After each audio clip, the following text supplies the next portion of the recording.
Welcome back to video 3 on cool ways you can format your book or structure your book. We're going to jump right to the PowerPoint because I got some great visuals to show you. Here on the upper left, you see the book 99 Things That Bring Me Joy. So that's number. You can base your book around a number, a list of things with quantity, like 99.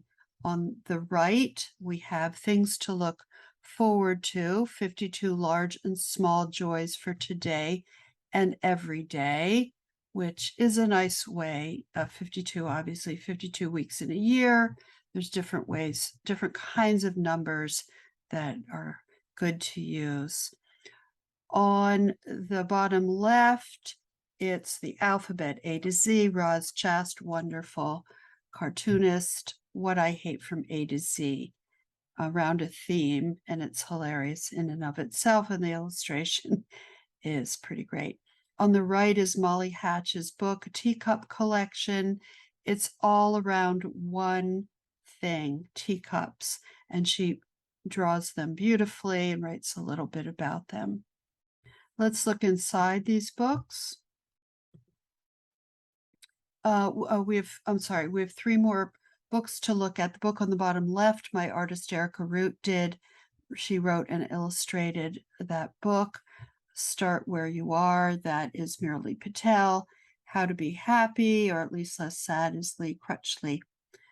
Let's look at the interiors. I want to look at structure briefly. We'll go into this much more in detail in class, where I'm going to show you all different ways that you can compose the pages, what I call components. So the classic on the upper left, you have the art on the left, and a blank page with the prompt on top for the reader to journal.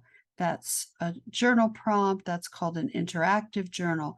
Bottom left, Erica Root did a week of mindfulness. She drew a calendar for people to fill in. And on the right is an image with some thought-provoking comments. On the right in this book, we've got squares to fill in for the days of the week. So there's tons of different ways that you can break out your book and show your book. So let's see. What I want to do an exercise with you. I'm really excited about this because the fun part is making the book, right? We've learned a lot about it. Remember, you can show your gorgeous art. You can have a book's theme that, well, let me back up because I want to tell you this. This is important. When you do your book, I want you to think of a book that can't be done by Googling images or Googling how to bake a cake. You give something more, your spin, your cool factor, your beautiful art factor, your way of saying things, something about what you have to offer. And you do. Everyone is unique and special and weird in their own beautiful way. So what can you offer that has an originality to something that cannot be gotten just by Googling, not just facts and figures or that kind of thing? Okay, so things that can't be gotten on Google is your gorgeous art, your cool mind, your own interesting research, like your personal exploration, perhaps travel, going somewhere, your unique personal, social, emotional experiences and how you figured things out, your own theories, your point of view, and your photos of things. So in the first video, I listed a whole bunch of ideas for you. Remember, like your collection of seashells and the places you found them, or how to paint mushrooms with recipes. If you missed that first video, go back and look at that. What we're going to do today is we're going to pretend that you just got a book deal for your book on mushrooming and recipes. So I want you to get out a piece of paper. You can pause this at any point to stop and write down your thoughts. So you've just gotten the book deal. You have a great meeting with the editor. You're really excited. How are you going to research and learn more about mushrooming? Are you going to go to the library?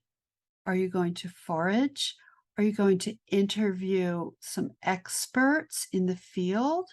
Are you going to travel to the best mushroom spot in the world, if there's such a thing?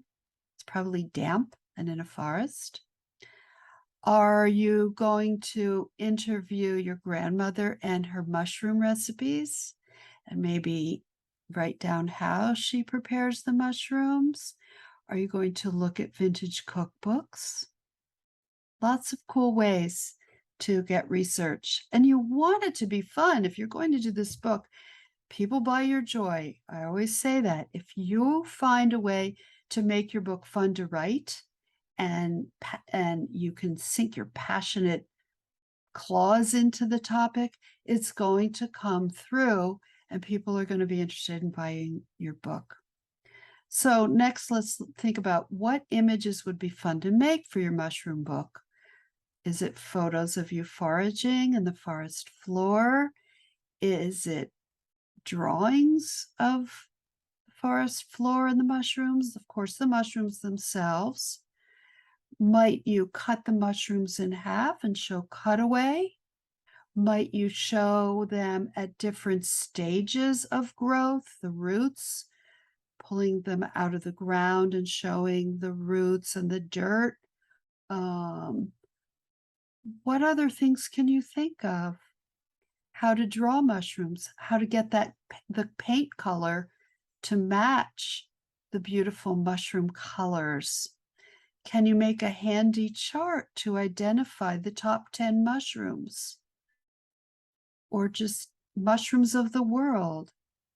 So does that give you an idea of how fun it would be to actually create your book? I hope so. So next video, we're going to talk about how the heck do you get a book deal? How do you get a book deal?